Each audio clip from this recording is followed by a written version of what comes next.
Hey, salut toi! Ma vidéo conseil sur comment stuffer sur le serveur monocompte ne t'a pas suffi et t'as envie d'apprendre comment te faire réellement des kamas facilement en début de serveur sans trop te prendre la tête? Ici je vais pas te sortir les astuces à la con, du genre farmer les doppels, mais je vais plutôt te donner 3 techniques pour être super rentable sans trop investir de temps. Allez, pas de temps à perdre, on a d'autres chachas à fouetter.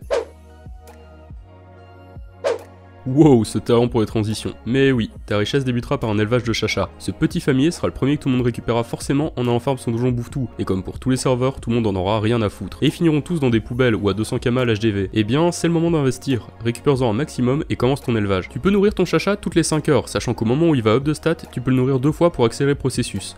Oui, je sens que je suis en train de te perdre, du coup je vais te montrer un exemple pour que tu comprennes mieux. Tu commences ton chacha à minuit en lui donnant un repas, tu dois donc le renourrir à 5h et à 10h. Ainsi, comme il prend un point de stat tous les 3 repas, il va donc gagner un point à 10h. Là, tu dois le renourrir directement. Le jeu va dire que ton chacha va se forcer pour te faire plaisir, mais c'est pas grave. Dans 2 repas, soit 10h au lieu de 15, il reprendra un point. Le chacha le plus facile à monter sera le chacha Intel, qui se nourrit de goujon. Et si tu suis mon conseil dans la vidéo précédente, tu vas forcément passer par Suffokia, qui sera presque déserte. Profites-en pour en récupérer des goujons, qui se pêchent dès le niveau 1, et en moins d'une minute, tu as déjà ton stock, et tu peux continuer à jouer. Bien sûr, cette astuce ne sera pas rentable tout de suite car il faudra le temps de monter ton chacha, mais si tu fais en sorte de monter une dizaine de chachas à 80 d'intel, ça ne te demandera pas vraiment de travail à part te rappeler de leur donner à manger, et je t'assure que les premiers à vendre des familles au max vont se faire un bénéfice monstre.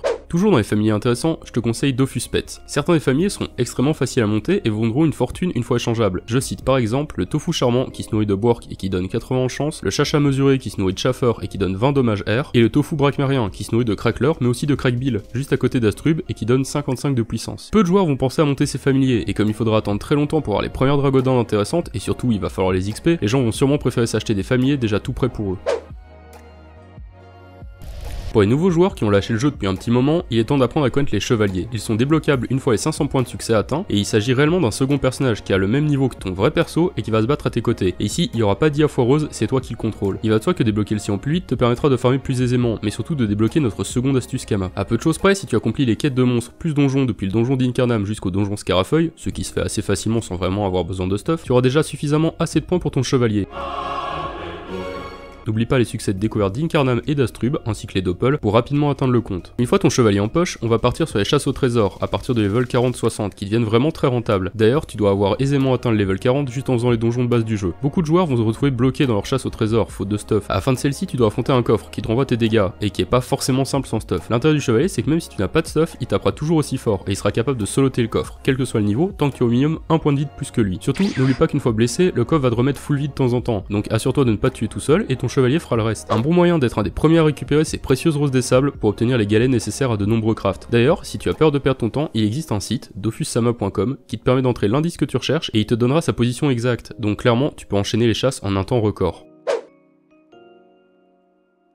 Oui, le titre peut te faire sourire, mais c'est très sérieux. On sait tous qu'Automai sera un passage obligé pour tous, que ce soit pour ses ressources, son XP ou pour se restat tout simplement. Or, il est nécessaire de réaliser une quête pour pouvoir se rendre sur l'île. Cette quête va te demander entre autres pas mal de ressources, mais surtout une en particulier que personne n'ira farmer, les oreilles de Foo Fighter. Les Foo Fighters, ce sont des monstres situés dans Kanya, et pas extrêmement dangereux pour des joueurs de niveau 50 à 60. La zone n'attire pas vraiment les gens, et la majorité ne sont même pas au courant de l'existence de ces mobs. Pense à aller les farmer, il y a de grandes chances de trouver des groupes avec plein d'étoiles, et les ressources se vendront forcément bien, vu que nécessaire à pas mal de crafts intéressants, ou tout simplement pour se rendre sur Automai.